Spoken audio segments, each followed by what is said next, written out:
clearly the traditional view has been held the longest. It's only really been with the advent of modern science and the discovery that humankind did not originate a mere 10,000 years ago, but far, far into the past, as we've discovered not only the remains of human beings going much further back, but also their artifacts, things like the beautiful cave paintings in Lascaux and Chauvet, France, and archaeological discoveries of arrowheads and spears and beads and grindstones and all sorts of other implements used by ancient man.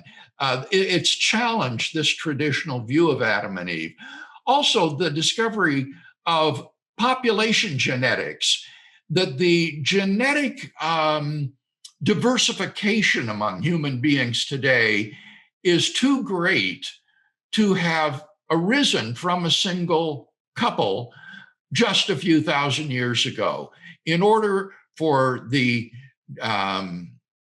diverse human genetic profile to have arisen from a single couple, they must have lived hundreds of thousands of years ago.